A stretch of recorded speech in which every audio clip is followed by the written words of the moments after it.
Oke, jadi narasumber kita yang pertama ini ada Romo Romualdus Juang. Romo Romualdus Juang SX, misionaris Xaverian yang sekarang sedang berkarya di Jepang. Yuk kita langsung aja sapa Romo Romualdus. Selamat pagi Romo. Halo, selamat pagi. Wah, suatu kehormatan bagi kami keluarga besar SMK Teresia karena Romo berkenan hadir dan meluangkan waktu untuk acara yang kami selenggarakan pada pagi hari ini. Sebelum kita mulai nih Romo, boleh dong Romo memperkenalkan diri kepada teman-teman yang ada di sini. Romo ini sekarang bertugas di mana dan dalam bidang apa sih? Selamat pagi semuanya. Sekali lagi saya Romo Juang Romualdus. Saya orang Flores Momere. Sekarang saya berada di Osaka. Nah, sebagai imam, saya berkarya di Keuskupan Osaka baru tahun yang ketiga sekarang. Tapi saya tiba di Jepang 4 tahun yang lalu.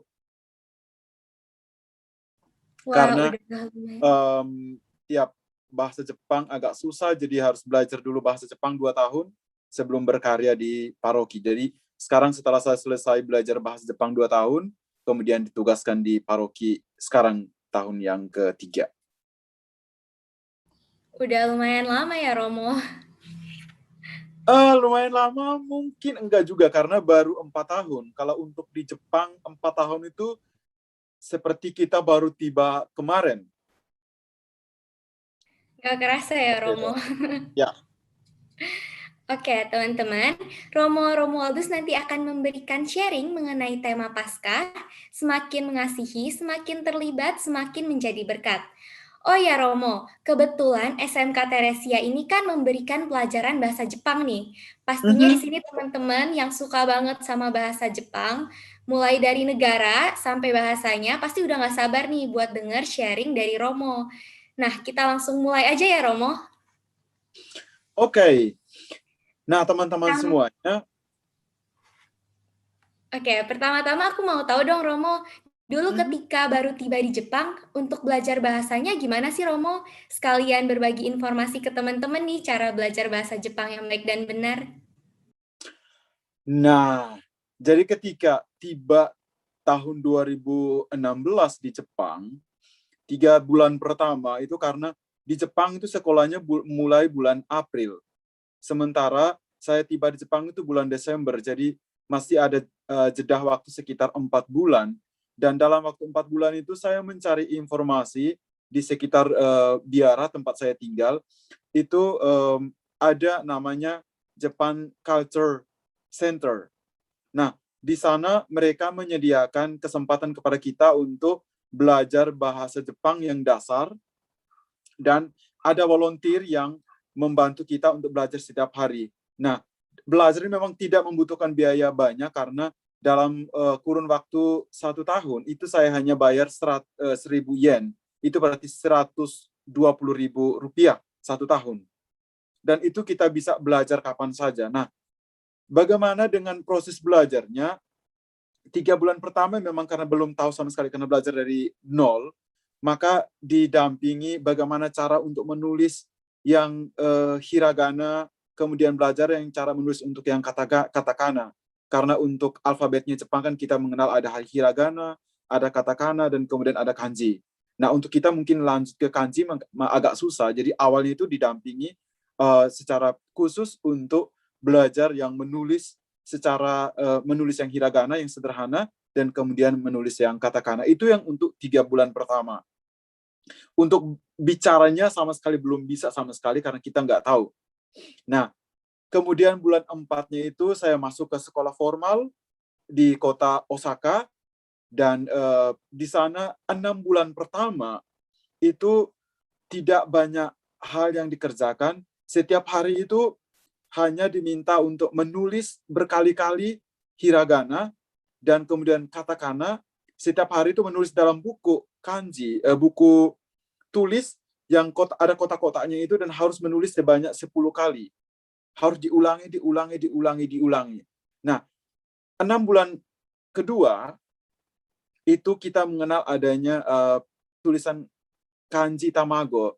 Itu berarti bahwa yang masih sederhana sekali, misalnya arah mata angin kita, selatan, barat, timur, atau nomor 1, 2, 3, 4, 5, dan itu harus ditulis berkali-kali setiap hari. Dan pergi sekolah setiap hari seperti anak kecil yang baru belajar menulis, anak PAUD yang baru belajar menulis 1, 2, 3, seperti itu. Dan itu setiap hari PR yang diberikan sama seperti itu. Jadi prinsipnya waktu itu adalah lebih sederhana untuk belajar bahasa Jepang adalah menulis berkali-kali, mengulang berkali-kali agar dapat mengingat dengan baik yang diberikan oleh guru-guru. Nah, kemudian nanti pada tahap yang kedua, semester yang kedua, baru kita diajarkan mulai untuk berbicara secara pelan-pelan, karena kita sudah paling tidak sudah tahu sedikit cara menulis, sudah bisa memperkenalkan diri dengan sederhana mungkin. Nah, semester yang kedua itu sudah mulai dilatih untuk sedikit presentasi di depan kelas dalam bahasa Jepang. Nah, itu tahun pertama.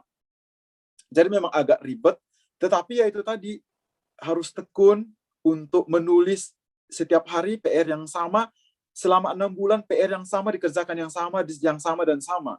Setiap pagi sebelum mulai pelajaran, itu gurunya minta kita untuk mengumpulkan PR yang sudah kita kerjakan hari kemarin, meskipun PR yang sama. Akan diperiksa dan akan dicek, kalau ini masih salah, akan mengulangi kembali kesalahan yang teks yang salah itu harus diulangi lagi. Jadi harus punya kesabaran yang tinggi. Itu. Dan bukan hanya soal sabar, tetapi berani untuk belajar dari yang salah dan yang keliru. Jadi berani untuk dikoreksi. Seperti itu kalau mau belajar bahasa asing. Wah, hebat banget nih Romonya. Walaupun kita waktu anak muda juga kan kerjaannya belajar dari muda, Romo sampai umur segini pun masih belajar. Jadi belajar itu tidak mengenal usia ya, Romo? Benar, saya belajar bahasa Jepang di usia saya yang ke-31 tahun. Nah, teman-teman sekelas saya itu usianya, ya seperti teman-teman sekalian, Anda sekalian, usianya 18 tahun, 19 tahun. Jadi baru selesai tamat SMA, mereka langsung ke Jepang untuk kuliah atau untuk kerja. Dan teman sekelas saya akhirnya ya seusia seperti itu semua. Tapi dalam arti bahwa bukan menjadi halangan buat saya untuk tidak belajar bahasa Jepang. Dalam arti bahwa 2 tahun pertama penuh perjuangan, tetapi karena ya itu tadi, karena ketekunan, karena keberanian untuk dikoreksi, untuk mengoreksi diri kalau saya salah berbicara atau salah menulis, dan semua itu akhirnya ya saya sudah bisa melewati tahun yang ketiga, sekarang sudah mau masuk tahun yang keempat di Jepang, seperti itu. Wah, yang Romo lakukan ini definisi perjuangan tidak mengkhianati hasil ya. Sesuai dengan nama saya Juang, jadi memang harus berjuang. Oh iya, terus berjuang ya Romo. Betul. Oke, teman-teman yang tadinya penasaran, udah pada tahu kan ya sekarang gimana cara belajar bahasa Jepang yang baik dan benar nih. Nanti yang masih mau tanya-tanya boleh kok, tapi kita lanjut dulu nih ya ke pertanyaan berikutnya mengenai kondisi di Jepang selama pandemi ini gimana sih Romo? Dan bagaimana kondisi pariwisata di sana? Apakah Jepang sudah membuka kembali jalur pariwisatanya? Silakan Romo. Nah, terima kasih banyak. Nah, untuk secara umum, itu Jepang menurut saya juga seperti kebanyakan negara-negara lain, seperti Indonesia juga, selama pandemi ini memang mengalami suatu masalah yang besar sekali, secara ekonomi misalnya, secara pariwisata, nanti mungkin yang pariwisata belakangan saya berbicara, tapi secara umum, memang ada nilai positif, ada juga nilai negatif. Kita berangkat dari yang negatif dulu. Nanti kemudian kita masuk kepada yang positif. Yang negatif dalam arti bahwa pandemi ini membuat orang kehilangan banyak pekerjaan. Yang pertama. Jadi, terutama orang-orang muda, anak-anak yang kuliah, itu kehilangan, karena mereka di sini kan terkenal dengan part-time job. Jadi, saat SMA, masuk SMA, sudah diberikan kesempatan untuk part-time job. Jadi, bisa mencari uang saku sendiri. Dan karena adanya pandemik ini, mereka yang punya pekerjaan yang part-time job ini otomatis kehilangan pekerjaan. Maka untuk kehidupan sehari-hari pun menjadi sangat sulit untuk mereka. Bukan hanya yang part-time job, tetapi yang punya pekerjaan tetap pun kadang-kadang kena PHK. Karena ya itu tadi, karena tidak ada pemasukan, perusahaan tidak mampu untuk membiayai memberikan gaji lagi. Nah, bukan cuma itu saja, tetapi juga misalnya banyak, terutama restoran, itu banyak yang ditutup, banyak hotel yang ditutup, justru karena tidak ada pengunjung, terutama ketika Jepang menutup border dari masuknya turis asing ke Jepang. Jadi memang kesulitan banyak yang di situ, terutama memang untuk industri, untuk ekonomi, dan untuk kehidupan sehari-hari pun menjadi semakin sulit. Nah, itu yang segi kita bisa bilang negatif, tetapi bukan berarti bahwa semuanya negatif. Ada sisi positifnya juga, karena justru ketika kita menghadapi hal yang negatif, orang mencari akal untuk mencari sesuatu yang bernilai positif untuk supaya bisa maju ke depan. Nah, dengan adanya pandemik ini, justru banyak anak muda yang akhirnya mendapatkan peluang atau mencari kesempatan lain untuk memiliki sesuatu kehidupan yang lebih baik. Maka banyak yang menjadi YouTuber, itu uangnya menjadi banyak sekali karena lebih kreatif. Jadi tidak terikat dengan waktu, tidak terikat dengan kontrak kerja, tidak terikat dengan perusahaan manapun, tapi diri sendiri yang kemudian harus menciptakan pekerjaan seperti ini. Nah, banyak anak muda yang akhirnya beralih menjadi YouTuber, dan mereka tentu punya penghasilan dari yang mereka kerjakan ini. Yang pertama, dan kemudian yang kedua, banyak perusahaan elektronik yang penjualannya meningkat tajam. Justru karena apa? Karena sekarang dengan adanya pandemi ini, orang membeli elektronik gadget untuk dipakai, misalnya sekarang dengan Zoom. Jadi kalau tidak punya gadget kan tentu tidak punya juga kesempatan untuk mengadakan virtual meeting seperti ini. Nah, perusahaan seperti ini yang kemudian mendapat keuntungan, ya secara positif mereka mendapatkan keuntungan dari pandemi ini. Secara umum seperti ini, dan memang pemerintah dalam arti bahwa tidak menutup mata terhadap semua yang tinggal di Jepang. Jadi bukan hanya untuk orang Jepang, tapi juga orang asing yang tinggal. Saya mengingat tahun kemarin, untuk membantu kehidupan perekonomian itu, Jepang memberikan dana insentif kepada bantuan subsidi kepada semua orang yang tinggal di Jepang. Itu satu orang itu mendapatkan 10.000 mang, itu berarti sekitar 11 juta satu orang tahun kemarin, dan itu ditransfer langsung ke rekening masing-masing. Nah, itu memang suatu usaha yang luar biasa yang diberikan, suatu usaha perhatian dari pemerintah terhadap semua orang yang tinggal di Jepang. Jadi bukan hanya untuk orang Jepang, tapi juga orang asing yang tinggal di sini. Nah, kemudian ini tahun kemarin. Jadi berbicara tahun kemarin ketika Jepang memberikan status darurat karena kita tidak lockdown di sini.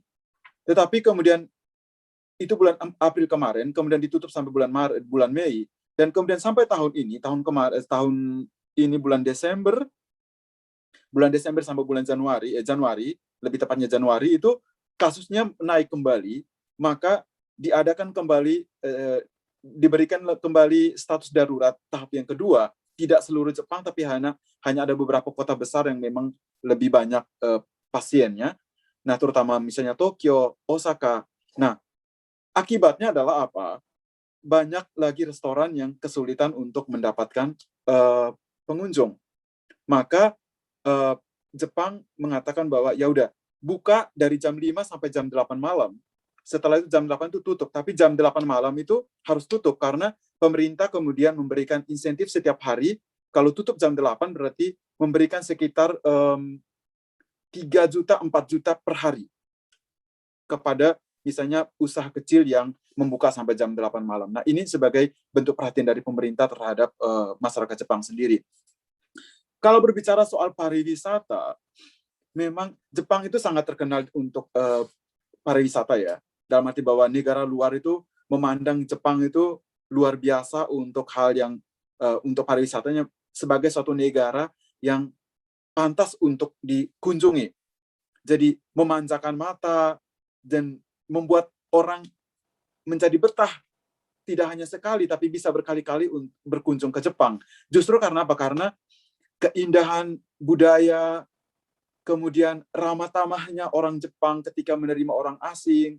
Selain itu mereka juga punya misalnya makanan yang enak, dan ini yang membuat orang turis, orang asing itu semakin tertarik ke Jepang. Nah, karena kedatangan orang asing ini, maka dengan sendirinya akan membantu perekonomian daerah sendiri.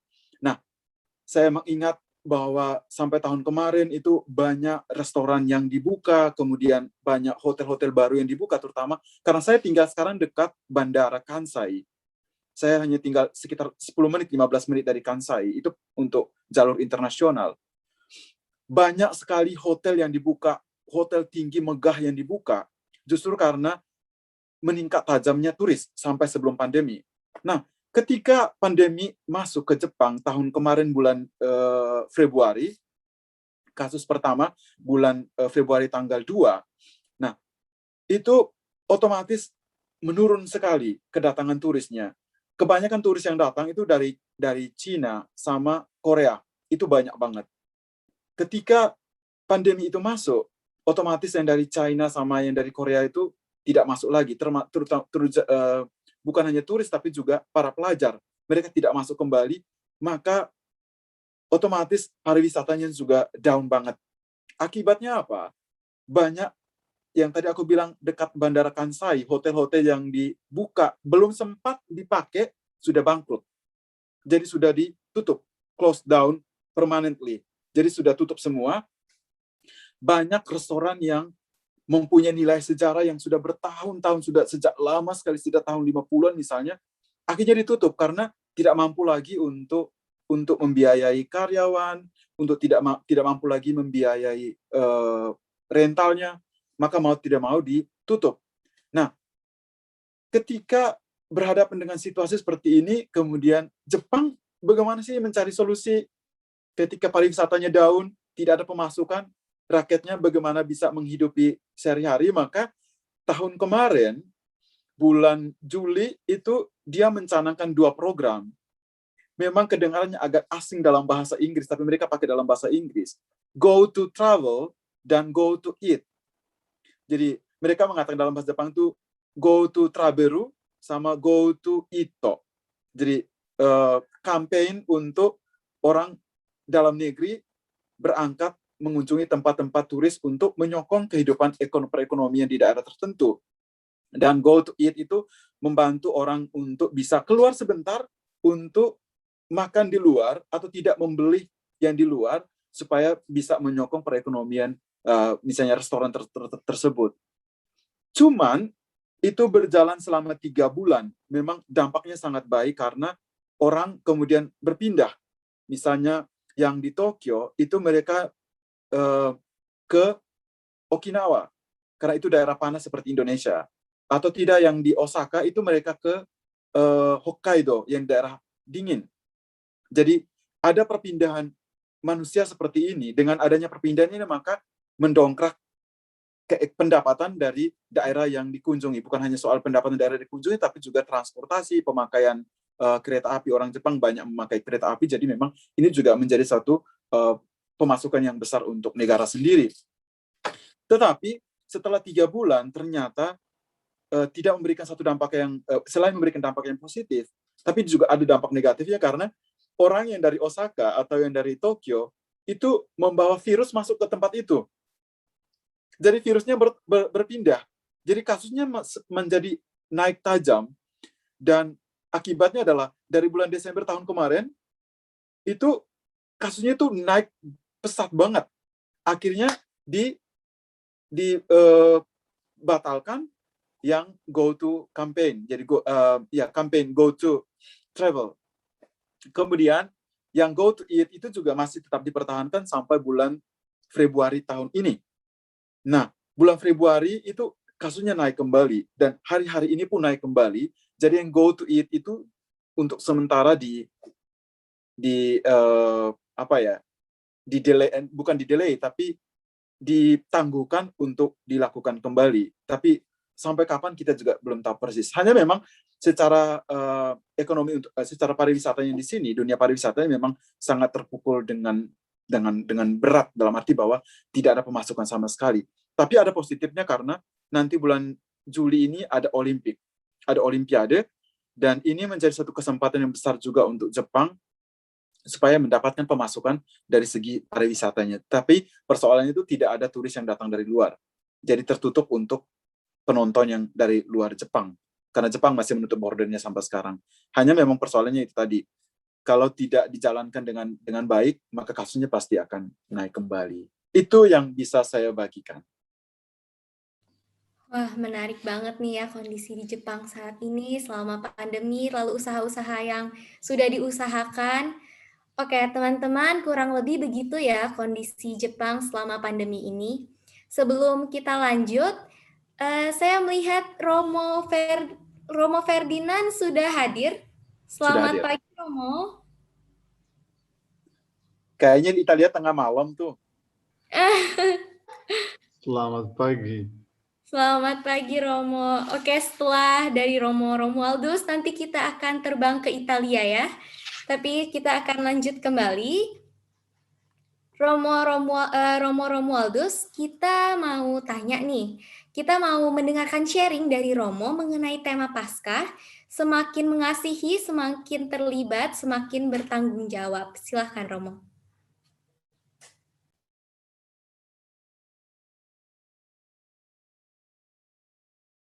Maaf, Romo, mic-nya belum di-unmute. Udah? Sudah, Romo, silahkan. Oke. Nah, saya ingin mengawali sebentar sedikit dengan pengalaman saya sebagai seorang imam yang berkarya di paroki ini. Nah, saya sekarang tinggal dengan seorang imam lansia, orang Jepang, imam keuskupan Osaka, umurnya 83 tahun. Nah, beliau sebagai orang Jepang yang sangat terbuka kepada orang asing, dan sampai saat ini memang dengan senang hati dia menerima di parokinya untuk menerima orang asing, untuk pastor asing terutama, untuk tinggal bersama dengan dia. Menjadi satu kesempatan emas bagi kita untuk praktek bahasa Jepang. Itu kenapa sampai tahun yang ketiga ini saya tinggal bersama dengan imam lansia ini. Yang menarik adalah begini, karena tahun kemarin waktu Jepang mengeluarkan status darurat bulan April, kita kesulitan untuk kontak dengan umat kita, tidak ada kesempatan lagi untuk bertemu.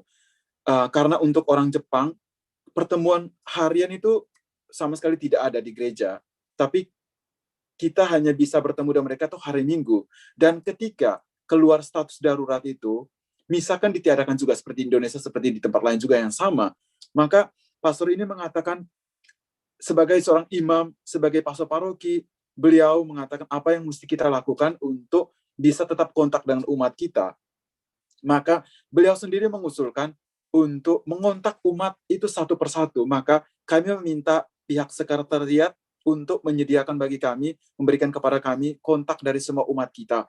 Jadi terutama nomor telepon rumah ataupun HP yang bisa dihubungi. Maka dalam waktu 2 bulan itu umat kami yang terdaftar sekitar 800 orang itu bisa kami kontak semua satu persatu.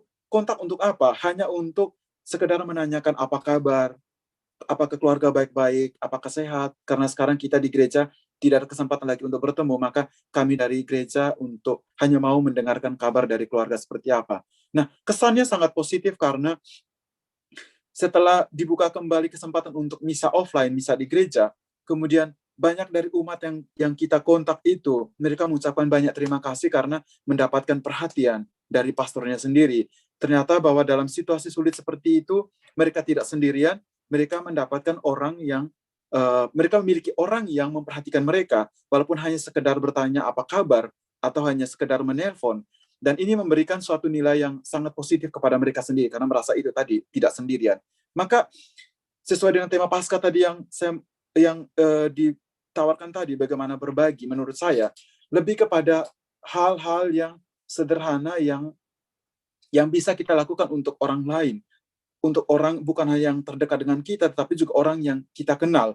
Nah, saya sendiri dari pastor lansia ini belajar melihatnya itu sebagai upaya untuk mengajak saya supaya tidak tinggal, karena stay home waktu itu, jangan tinggal terus di kamar sendiri. Tetapi meskipun kita tinggal dalam kamar ini, tembok kamar ini, tetapi kita tetap berusaha untuk terbuka kepada orang lain di luar dari tembok ini, walaupun ya sekarang dengan virtual, dengan telepon, semua.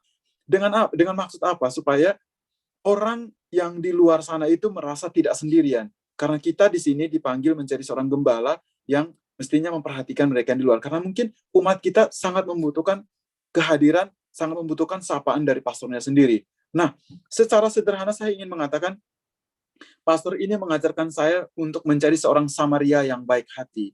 Tentu kita semua mengingat kisah Samaria yang baik hati yang menolong orang yang dirampok di tengah jalan. Dia kemudian ketika melihat itu dia tergerak hatinya, berbelas kasih, dia mengangkat orang itu membawa kepada penginapan dan kemudian mengobati, membayar, dan kemudian sampai orang itu sembuh dia memperhatikan dan mengunjungi. Maka secara sederhana yang dilakukan oleh pastor tadi itu adalah mengajarkan kepada saya menjadi seorang Samaria yang baik hati, yang tidak hanya menerima dari orang lain, tetapi dari keterbatasan kita karena tinggal di dalam tembok sendiri yang stay home itu, terbuka untuk menjangkau orang di luar dari diri kita. Walaupun hanya sekedar sapaan, tapi itu memiliki makna yang sangat luar biasa. Maka menurut saya, ajakan untuk kita adalah secara sederhana, mungkin apa sih yang sampai saat ini yang sudah saya lakukan untuk orang lain, terutama misalnya untuk teman-teman sendiri. Di masa pandemi ini, seberapa sering sih saya mengontak teman saya hanya sekedar untuk menanyakan apa kabar, apakah keluarga baik-baik saja? Apakah saya pernah melakukan itu? Apakah saya pernah mengirimkan pesan seperti itu? Ataukah saya hanya karena stay home, jadi saya hanya tinggal di rumah saya sendiri, di tembok saya sendiri, dan ya melakukan apa yang menjadi kehendak saya sendiri? Ataukah saya terbuka untuk orang lain? Maka menurut saya, pengalaman Paskah adalah kita belajar dari Yesus yang berbagi, Yesus yang memberikan seluruh hidupnya untuk kita, maka menjadi kesempatan bagi kita juga untuk berbagi kepada orang lain dari apa yang kita miliki secara sederhana. Seperti yang saya bilang tadi, menjadikan diri kita sebagai seorang Samaria yang baik hati untuk orang lain. Contoh kecil misalnya, Paus Fransiskus dalam pesan Prapaskah tahun ini, beliau mengatakan, selama pandemi ini, banyak orang yang mungkin dalam suatu kesulitan yang besar, memiliki hidup dalam stres dan depresi, maka kita berusaha untuk tidak hanya sekedar mengontak mereka, tetapi memberikan kekuatan dan pengharapan kepada mereka bahwa kalian tidak sendiri. Secara sederhana misalnya hanya mengirimkan pesan, atau memberikan senyuman kepada orang yang kita jumpa. Memang mungkin senyuman agak susah sekarang karena kita bermasker semua. Tetapi setidak-tidaknya dengan orang yang di rumah, seberapa jauh sih saya perhatian terhadap orang yang di dekat saya. Nah, pesan saya sih mungkin seperti itu. Jadi, intinya adalah kita mari menjadi seorang Samaria yang baik hati untuk orang lain, belajar dari Yesus sendiri yang memberikan hidupnya untuk kita. Itu aja sih sebenarnya. Wah, dari penjelasan Romo tadi, kita di sini bisa semakin mengerti ya mengenai tema Paskah kita, yaitu semakin mengasihi, semakin terlibat, dan semakin menjadi berkat. Tidak usah jauh-jauh ya Romo, untuk orang-orang di sekitar kita, aware dengan orang-orang yang kita kenal saja itu sudah bagus sekali ya. Betul. Oh ya, untuk teman-teman yang masih penasaran dan ingin bertanya kepada Romo Romualdus berkaitan dengan tema Paskah kita tentang negara Jepang dan lainnya, boleh langsung ketik di kolom chat ya. Sambil menunggu pertanyaan dari teman-teman nih, saya mau tahu dong Romo, kira-kira perayaan Paskah di sana itu seperti apa sih? Berhubung sedang pandemi. Perayaan Paskah memang tahun ini agak, ya, dalam arti itu bahwa bersyukur karena tahun ini kita boleh merayakan Paskah dalam situasi pandemi. Tetapi karena tahun kemarin sama sekali tidak ada perayaan di sini juga. Nah, tahun ini memang boleh dari Keuskupan Osaka mengeluarkan guideline untuk kita boleh merayakan Paskah, tetapi harus dengan ketat, dengan protokol yang ketat sekali. Jadi misa itu juga sebaiknya dibuat waktunya jangan terlalu panjang. Jadi memang kita mengadakan misa, salah satu contoh kecil misalnya waktu Minggu Palma, itu kita membagi dalam 2 kali misa, 3 kali misa, karena 2 kali misa bahasa Jepang dan sekali misa bahasa Inggris. Kita membagi dalam 3 kali kelompok, dalam 3 kali misa, tetapi untuk pemberkatan daun Palma sendiri kita hanya buat 1 kali. Karena kalau dibuat 3 kalinya, waktunya akan menjadi panjang sekali. Dan yang menarik adalah ketika umat yang di misa yang kedua dan ketiga karena tidak kebagian berkat, pemberkatan daun palma, karena itu dibuat di misa pertama. Bagi mereka adalah seperti ini. Meskipun tahun ini mungkin perarakan palma kita tidak membuatnya seperti tahun-tahun sebelumnya, kami tidak mendapatkan berkat secara langsung waktu imam memercikan air itu ke daun palma ini. Tetapi yang terpenting bagi kami adalah rasa syukur karena kita boleh merayakan lagi daun palma, perayaan Paskah nanti tahun ini juga, bila dibandingkan dengan tahun kemarin. Jadi memang yang pertama-tama yang keluar adalah rasa syukur itu karena boleh merayakan Paskah. Nah, itu yang untuk daun palma, Minggu Palma. Kemudian waktu Tri Hari Suci memang kita berusaha untuk merayakan Tri Hari Suci itu dengan sehikmat mungkin, tetapi secara liturgi memang ada yang harus di-cut, ada yang harus di waktunya dimepetin, tetapi bersyukur bahwa memang kita bisa di sini bisa merayakan Paskah dengan baik. Umat yang dari tahun kemarin, dari bulan sesudah Paskah tahun kemarin tidak pernah ke gereja, tahun ini pas Paskah mereka kembali ke gereja. Jadi gerejanya akan menjadi penuh kembali, dan rasa bersyukur karena itu. Karena umat kami di sini rata-ratanya orang lansia semua, dan senang ketika mereka melihat orang lansia ini kembali ke gereja dengan suatu sukacita yang besar, boleh merayakan Paskah bersama. Tapi ya, secara umum kami bisa ya bersyukur karena itu merayakan Paskah tahun ini dibandingkan dengan tahun kemarin yang sama sekali tidak ada perayaan itu. Itu aja sih sebenarnya. Oke, jadi di setiap kondisi, pokoknya apapun kondisinya, kita harus mengambil positifnya dan selalu Betul, bersyukur. betul. Oke, Romo, sebelum kita akhiri nih, boleh dong ya Romo kasih pesan dan ajakan nih untuk anak-anak SMK Teresia berkaitan dengan tema Paskah kita? Nah, menurut saya secara sederhana yang pertama adalah sebagai orang muda, Paskah itu mengajak kita untuk berbagi. Maka saat ini kita diajak untuk melihat ke sekeliling kita, menurut saya lebih sederhana, orang-orang yang seusia dengan kita, seusia dengan saya, dengan sepantaran dengan teman-teman semua, pasti banyak di antara mereka yang sendiri, yang sedang dalam kesulitan yang besar, yang membutuhkan orang lain untuk mendengarkan mereka. Maka ajakan dari saya adalah teman-teman jangan tidak fokus kepada diri sendiri, tetapi berusaha untuk itu tadi membuka diri terhadap orang lain, terutama teman-teman terdekat yang mungkin selama ini yang kurang mendapatkan perhatian dari diri kita sendiri. Mungkin agak susah, tetapi tidak usah memikirkan bahwa saya harus memperhatikan semuanya. Setidaknya hanya satu orang saja. Jadi mungkin setelah perayaan Paskah ini, masing-masing membuat niat dalam diri, setelah ini apakah yang bisa saya lakukan untuk orang yang mungkin terdekat dengan saya, orang yang saya kenal selama ini, ataupun mungkin yang kurang mendapatkan perhatian dari saya. Apakah hal kecil yang bisa saya kerjakan? Menurut saya mungkin itu. Dari Paskah kita belajar apa sih yang artinya maksudnya berbagi dengan orang lain. Saya ambil contoh kecil karena situasi Jepang untuk orang muda itu sangat memprihatinkan. Karena orang muda itu mereka lebih kepada hidup sendiri. Jadi suatu kesulitan yang besar buat mereka untuk memiliki teman, untuk mendapatkan orang yang seusia dengan mereka, yang bisa mendengarkan mereka, yang bisa menjadi tempat untuk curhat, sekedar hanya untuk cerita. Ini bukan hanya untuk perempuan, tetapi juga untuk laki-laki. Jadi ketika kita menyadari bahwa ternyata ada orang sepantaran aku, seusia dengan aku itu mau mendengarkan aku, itu memberikan suatu semangat yang baru untuk melangkah ke depan. Karena orang Jepang, yang orang muda, ketika punya masalah, mereka seolah-olah kehilangan masa depan. Jadi solusinya adalah bunuh diri. Nah, ini yang jangan sampai terjadi. Jadi kita mencegah sebelum itu terjadi. Banyak orang muda, tahun ini pun lebih dari 5.000 orang muda yang baru tamat SMA itu bunuh diri.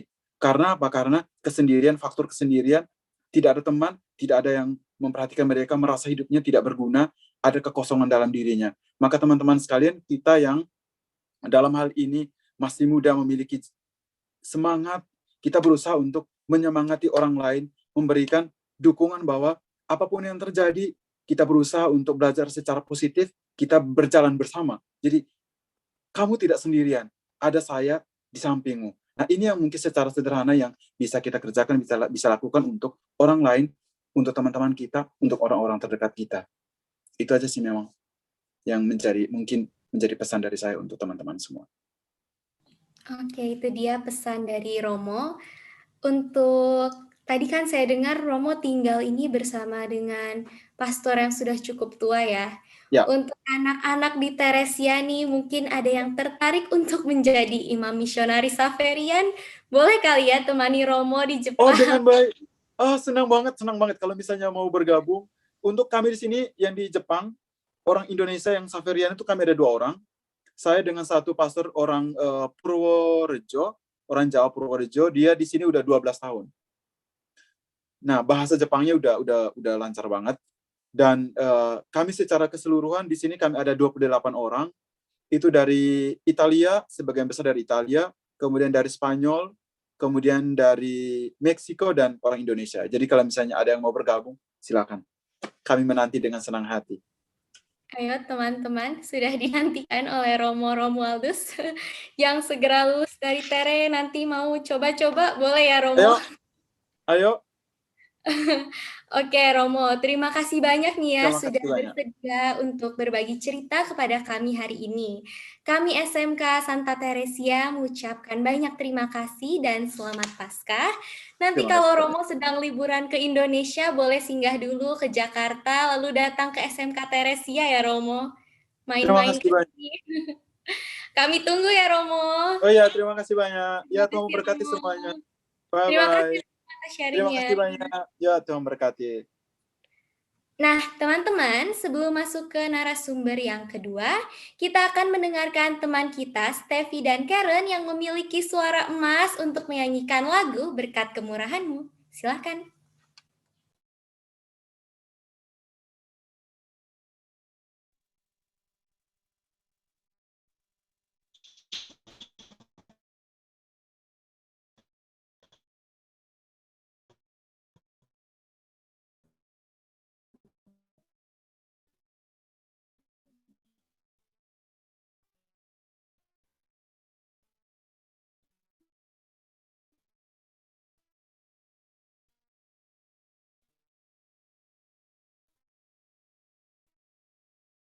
Mohon ditunggu sebentar ya, teman-teman.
Oke.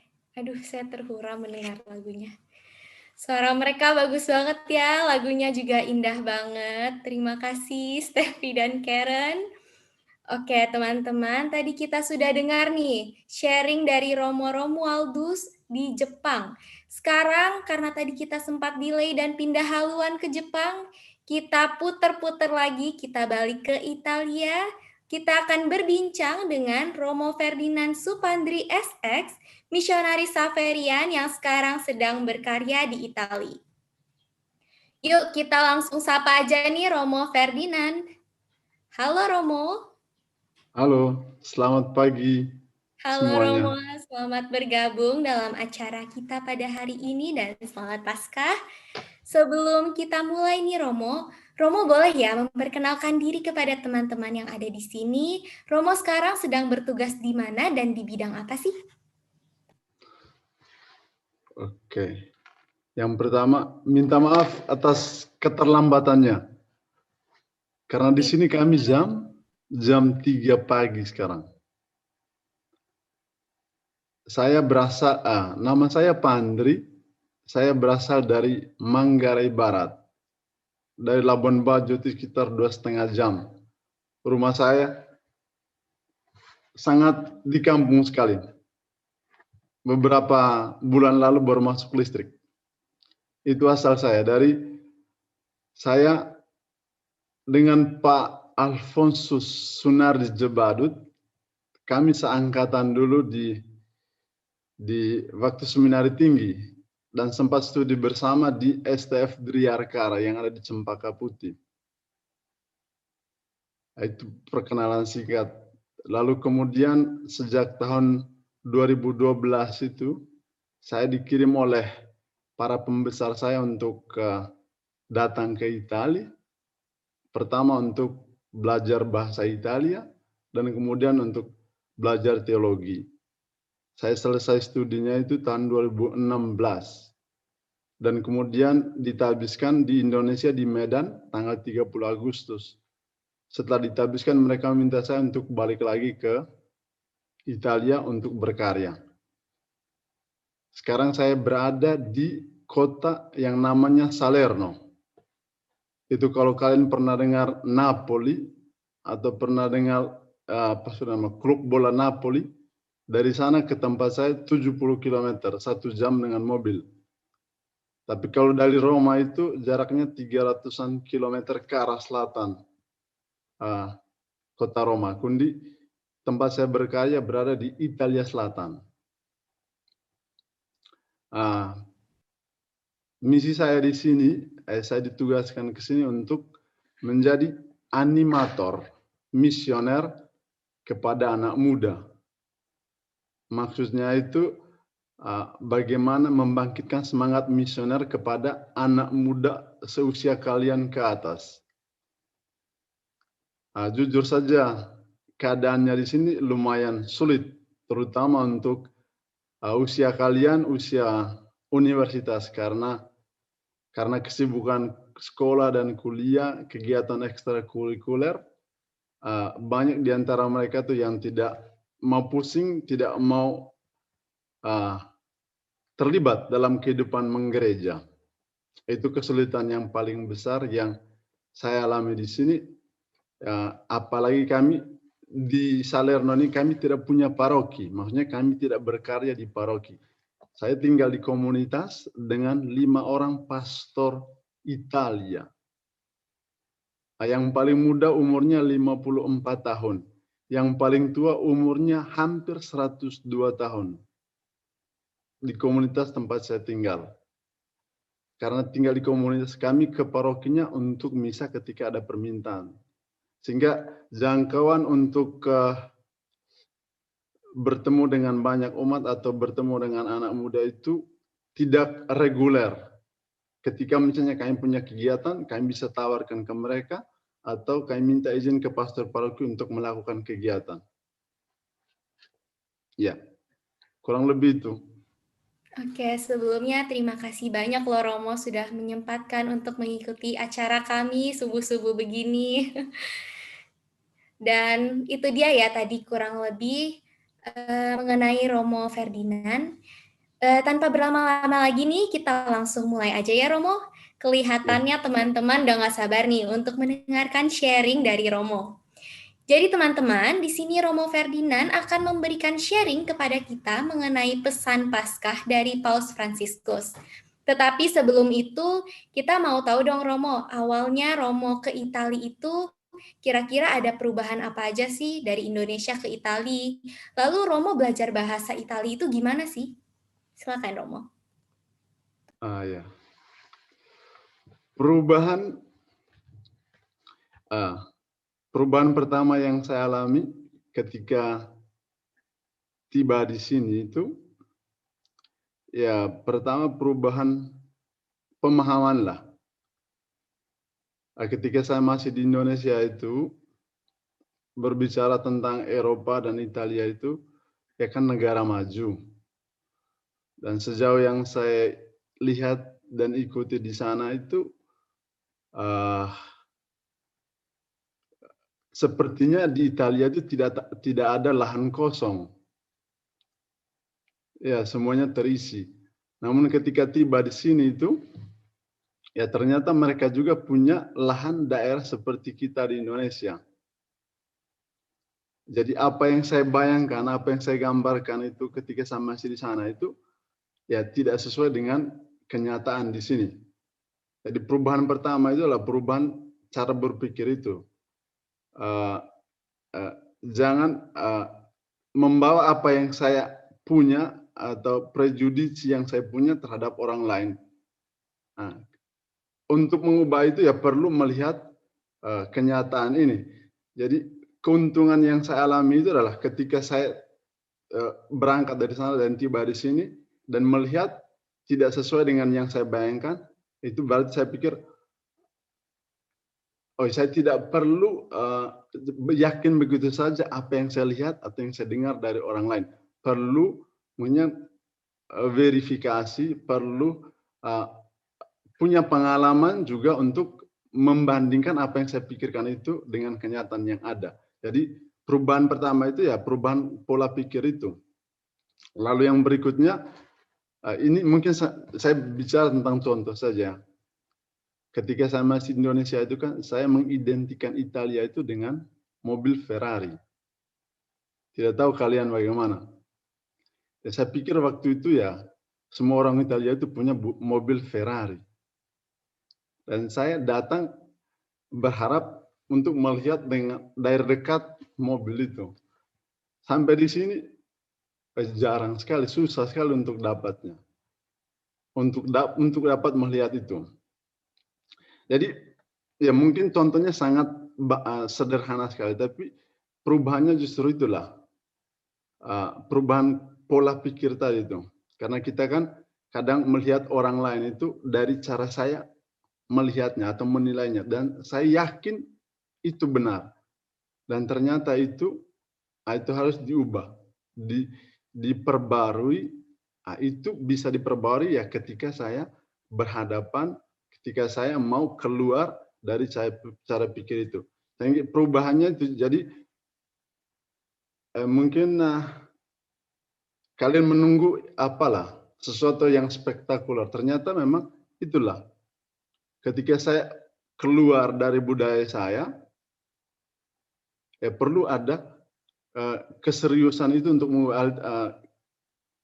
supaya tidak menimbulkan konflik yang lebih dalam. Lalu tentang bahasa Italia. Susah bahasa Italia. Kalau saya bandingkan dengan bahasanya Indonesia itu ya 1/10 atau bahkan lebih. Soalnya kalau kalian, ya saya pikir kalian lah ahli pintar dalam berbahasa Inggris itu kan. Dalam bahasa Inggris itu sudah ada perubahan itu toh, grammarnya itu, waktunya itu. Sementara kita di Indonesia kan sangat sederhana sekali. Di sini kurang lebih ada 3 tambah, ya ada 5. Untuk masa lampaunya itu kurang lebih ada 3 perubahan. Jadi mengikuti pola pikir itu, cara mereka berbahasa ya sedikit susah juga pada awalnya. Sangat susah sekali untuk memulai. Dan untungnya ketika saya tiba di Italia itu memang Pastor Juang itu 1 tahun tiba lebih awal dari saya. Tapi dengan sistem di komunitas di mana ketika kami berbicara harus pakai bahasa Italia dan gurunya itu mengajar dalam bahasa Italia, terpaksa atau mungkin dengan situasi itu kami diorientasi untuk benar-benar konsentrasi dan belajar bahasa Italia. Ya, tentu ada kesulitan, ada tantangan. Ya, mungkin ya yang pertama itu adalah mau menjadi anak kecil. Mau menjadi anak kecil betul-betul. Karena ketika misalnya saya salah mengucapkan satu kata, ya teman sebelah mengejek atau bilang, ini bodoh dan ini. Jadi bukan hanya soal bahasanya, tetapi mentalitasnya juga itu yang perlu diperbaiki, perlu dikembangkan. Justru menjadi misionarisnya itu bukan hanya mengetahui, tetapi bagaimana mengolah itulah pengalaman itu menjadi lebih baik. Itu dia, selain dari belajar yang susah, mental kita juga harus terlatih ya Romo kalau untuk belajar bahasa ini. Tadi kan Romo juga mungkin berjuangnya di awal bersama-sama Pak Alfon ya, mungkin Pak Alfon bisa bahasa Italia. Teman-teman di sini yang mau nanya bisa nanya ke Pak Alfon atau ke Romo nanti. Oke, di sini kan tadi Romo sudah memberikan sharing tentang bagaimana cara belajar bahasa di Italia nih. Sebelum kita lanjut nih Romo, kita mau tahu dong mengenai situasi dan kondisi di Italia selama pandemi gimana sih? Apakah Italia sudah membuka jalur pariwisata kembali? Silakan Romo. Oke. Untuk situasi Italia, untuk hari-hari ini situasinya mulai genting.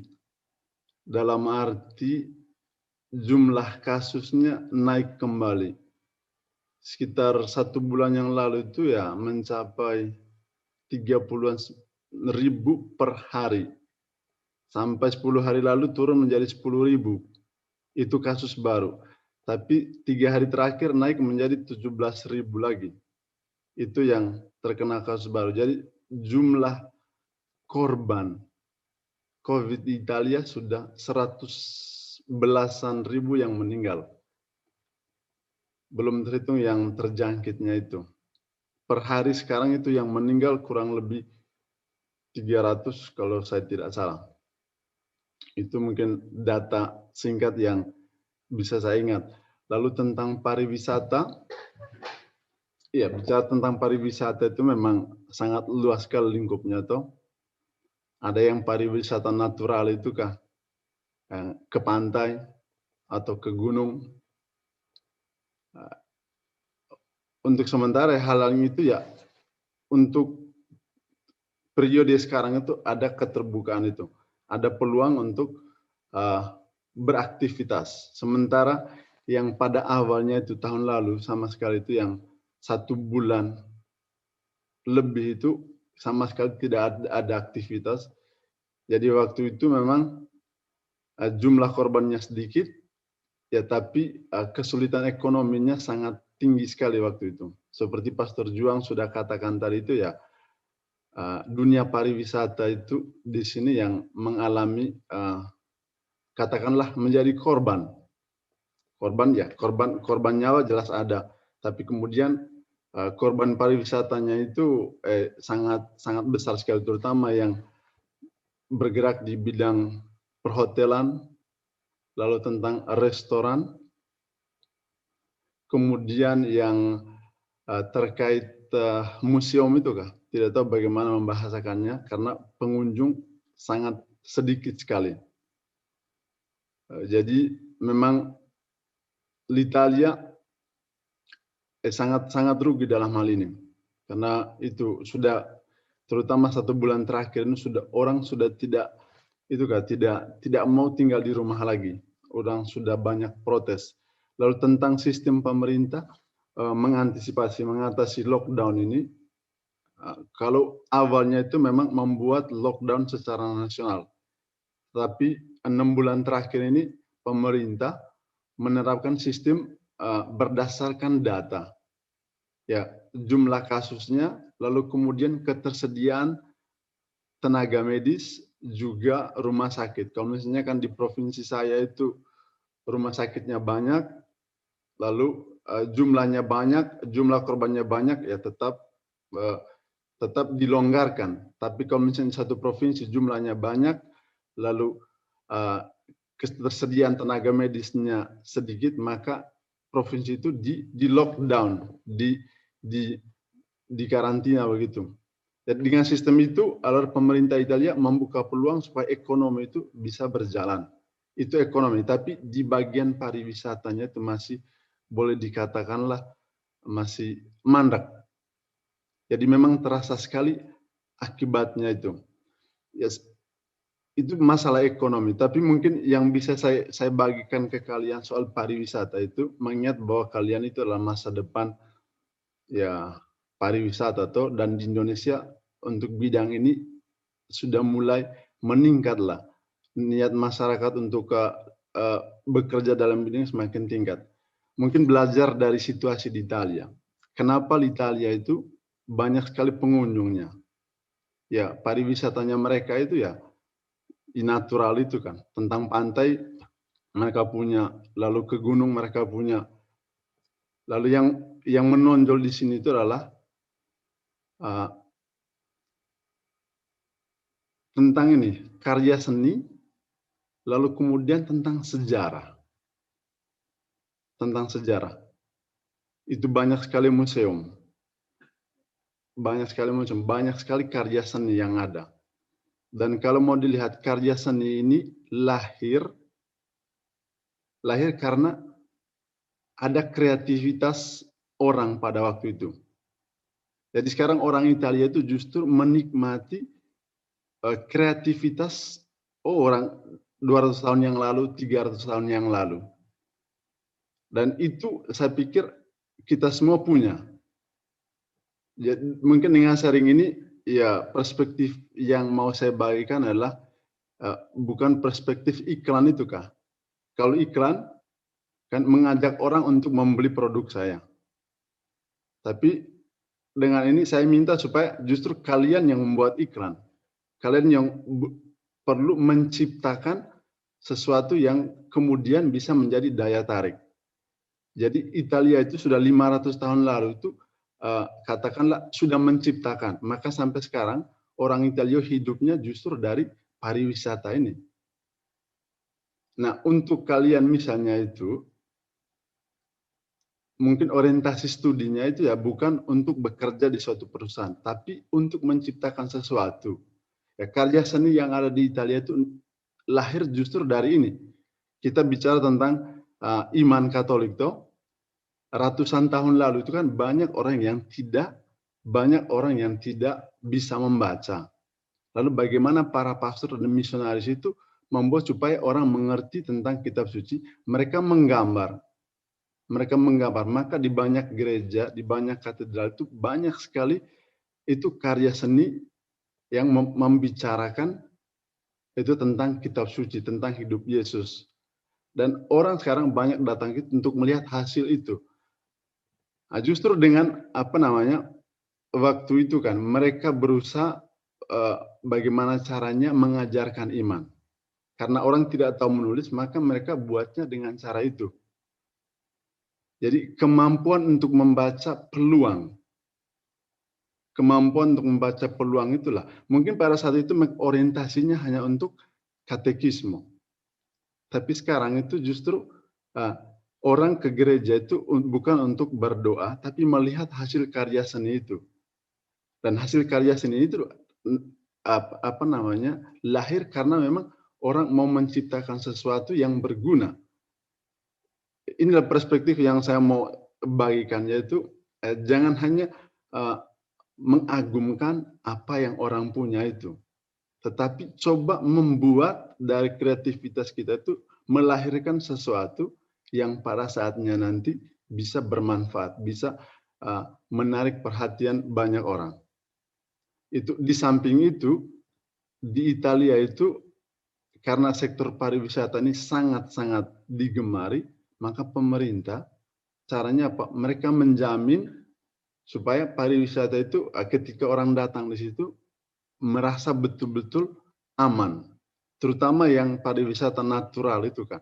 Kalau ke gunung atau kalau ke misalnya ke Gunung Merapi itu atau ke laut itu dipastikan bahwa ke sana itu harus ada akses.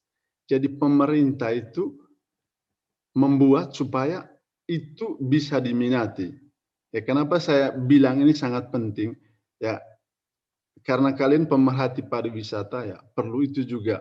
Perlu bergerak dalam bidang museum itu, perlu memperhatikan bagaimana supaya museum itu bisa diminati oleh orang lain. Jadi ini juga menjadi pekerjaan kalian. Atau kalau misalnya bagaimana supaya pantai itu indah, ya kalian perlu mengajak pemerintah untuk punya perhatian terhadap itu, terhadap lingkungan dan terhadap misalnya gunung. Orang di sini banyak yang ke gunung.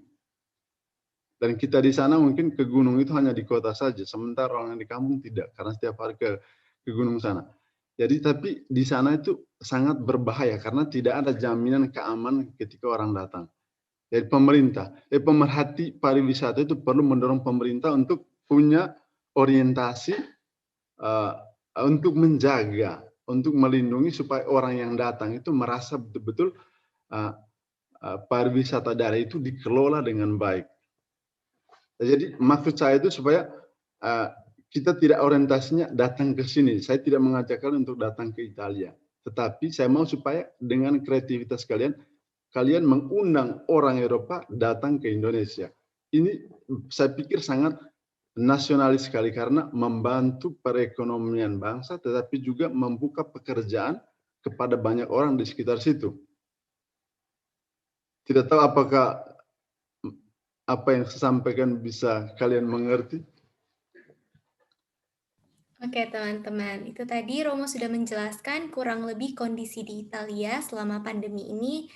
Romo juga menegaskan agar kita sebagai anak muda semakin aware sama apa yang kita punya, apa yang kita miliki, kita harus terus mengembangkannya dan juga menyalurkannya untuk negara kita ya Romo. Oh ya, Saya lihat kalian punya itu kan kemampuan musik itu, dan orang Italia sangat mencintai musik itu. Nah, itu salah satu hal yang membuat orang datang ke sini karena musiknya itu betul-betul dikelola dari yang klasik sampai yang modern itu. Jadi kalau kalian itu juga bisa, jadi mengembangkan musik tradisional, mengembangkan musik Indonesia itu ketika orang ke Indonesia mereka tidak mau melihat hal yang ada di Eropa, mereka mau melihat hal yang ada di Indonesia, dan itu adalah dari musik, dari kebudayaan, dari nilai sejarah itu. Jadi ini maksud saya tadi itu menjadikan diri kalian sebagai pembuat iklan itu sehingga orang datang ke sana. Ya. Oke, teman-teman yang memiliki suara emas seperti Steffi dan Karen bisa dikembangkan lagi ya. Oke, setelah ini kita sebelum lanjut nih Romo, kita mau tanya dong, menurut Romo atau kita mau dengar sharing dari Romo mengenai pesan Paskah dari Paus itu bagaimana ya Romo? Oke. Seperti kalian tahu tuh masa Paskah itu lebih panjang dari masa Natal itu, baik dalam persiapan maupun juga sesudah. Sehingga untuk mengambil salah satu nilai dari pesan Paskahnya Paus itu sangat banyak lah. Mungkin saya bisa ambil satu contohnya itu.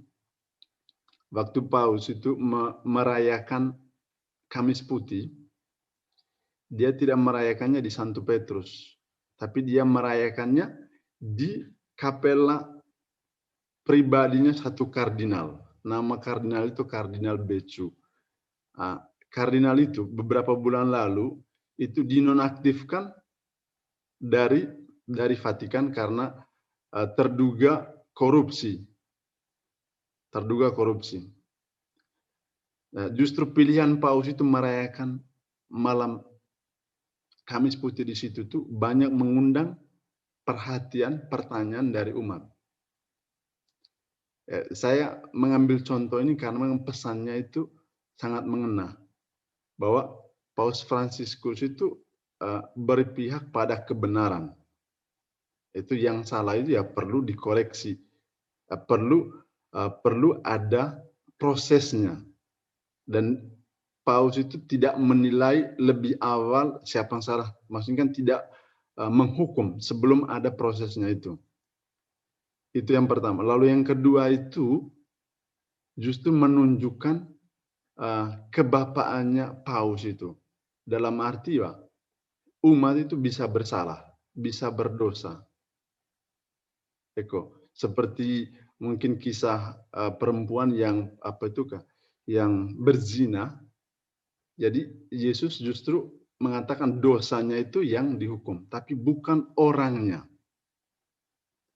Ini pesan yang Bapak Paus mau sampaikan, yaitu dia sebagai bapak ya dia juga memperhatikan anaknya yang salah. Itu dengan cara itu, dengan hadir, ya tidak membenarkan kesalahannya, tetapi tetap memberi peluang kepadanya untuk, yaitu dengan kehadirannya di situ, Bapak Paus bilang, supaya dia semakin sadar, semakin mampu menghadapi prosesnya itu. Jadi ini contoh sederhana itu makna Paskah. Di malam Kamis Putih itu kan kita membaca Yesus yang makan bersama para muridnya dan membasuh kakinya. Ya, yang menarik di situ adalah Yesus sudah tahu siapa yang akan siapa yang mengkhianatinya. Yesus sudah tahu itu. Tetapi Yesus tetap duduk bersama dengan dia di meja yang sama, di sekeliling meja yang sama itu. Dia tahu bahwa Yudas mengkhianati, tapi dia masih memberi peluang kepadanya. Justru disitulah rahasia kasih itu. Kasih itu ada ketika memberi tanpa mengharapkan. Bahkan juga ketika orang itu tidak berhak mendapatkan hal itu. Ya, Bapak Paus ya justru menghidupi nilai itu dengan contoh itu.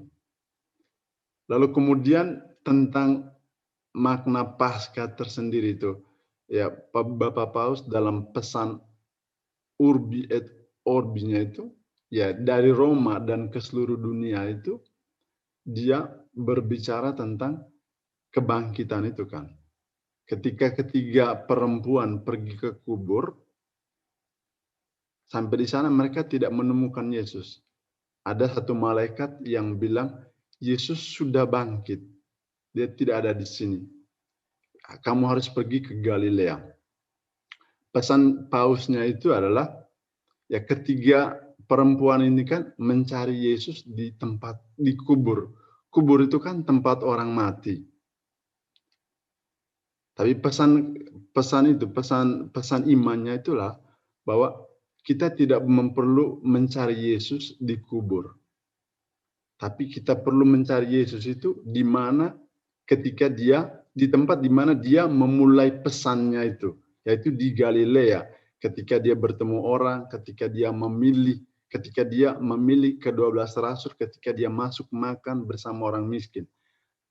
Nah, jadi Bapak Paus mau menekankan bahwa Yesus bangkit itu ya ketika saya mau makan bersama orang mungkin yang tidak setuju dengan saya.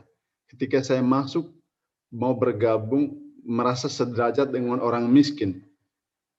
Itulah Kristus yang bangkit menurut Bapak Paus. Yaitu ketika kembali kalian mengikuti Yesus dalam perjalanannya itu menuju Yerusalem, menuju Golgota itu. Oke, itu dia ya pesan Paskah dari Paus Fransiskus, salah satunya yang sudah dijelaskan oleh Romo tadi. Terakhir nih Romo, menurut Romo nih, hal konkret apa aja sih yang bisa dilakukan oleh anak-anak SMK Teresia berkaitan dengan pesan Paskah dari Paus? Terkait itu tadi, Saya bisa bicara ini tentang Indonesia.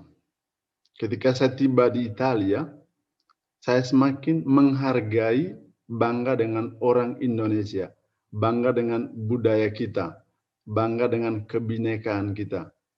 Jadi mungkin hal yang perlu kalian atau kita lakukan itu adalah seperti yang dia sudah sampaikan di ensiklik Fratelli Tutti. Kita semua bersaudara. Kita semua bersaudara. Nah, kenapa saya bilang ketika sampai di Italia saya semakin merindukan Indonesia? Karena kebinekaannya kita itu. Kita berbeda tapi tetap satu. Kita berbeda agama tapi kita semua adalah manusia. Ya, ketika saya melihat manusia kepada sesama saya yang Muslim, sebelum saya melihat dia yang Muslim, saya perlu melihatnya sebagai seorang manusia, sebagai seorang yang mempunyai kebutuhan, kerinduan seperti saya. Jadi yang perlu kita lakukan adalah jangan memperluas ruang perbedaan itu. Perbedaan itu diakui, tapi lihatlah manusianya itu. Itu mungkin kalian yang pertama kali yang sangat kental sekali dengan rasa takut dalam masa pasca itu karena itu kan apa sih namanya yang teroris itu toh. Itu mau memecah belah itu. Nah, kita sebagai orang Katolik itu ya itulah justru semakin mau bersatu justru dengan orang yang tidak suka dengan kita. Inilah pesan Paskah. Jadi mungkin Bapak Fransiskus tidak membicarakannya, tapi dari kunjungannya ke dunia timur itu kan, ke Irak, ke Arab Saudi itu yang menunjukkan dia yang pertama menjadi seperti Pater Juang bilang tadi itu kan menjadi orang Samaria. Jadi tidak menunggu orang lain untuk berbuat sesuatu kepada saya, tapi saya perlu yang pertama datang ke tempatnya, menjadi proaktif untuk menjadi saudara terhadap teman yang Muslim, terhadap yang Buddha, terhadap yang Hindu. Itu keterbukaan untuk menjadi saya sendiri yang mau menjadi saudara mereka, meskipun mereka tidak terima, tapi dengan cara saya berbicara, dengan cara saya berada, saya menunjukkan bahwa saya mau bersahabat dengan mereka. Yang terakhir mungkin terkait dengan nama kalian itu. Sekolah kalian kan Santa Teresa. Ada banyak sekali Santa itu. Saya kagum dengan Santa Teresa di Kalkuta. Santa Teresa di Kalkuta itu, ya dia rela untuk merawat orang-orang yang mau meninggal itu kan. Ya motivasinya itu adalah ini. Saya mau supaya orang yang meninggal itu karena dibuang oleh keluarganya, saya mau supaya ketika di hari-hari terakhir hidupnya dia merasa bahwa ada orang lain yang peduli dengan dia. Itu. Saya berharap kalian punya spirit ini, punya semangat ini ya, punya semangat kepedulian. Ya, Santa Teresa dengan caranya itu, dia dengan menjadi suster, menjadi misionaris, dengan cara itu membangun rumah sakit, membangun rumah untuk menampung orang yang dibuang itu.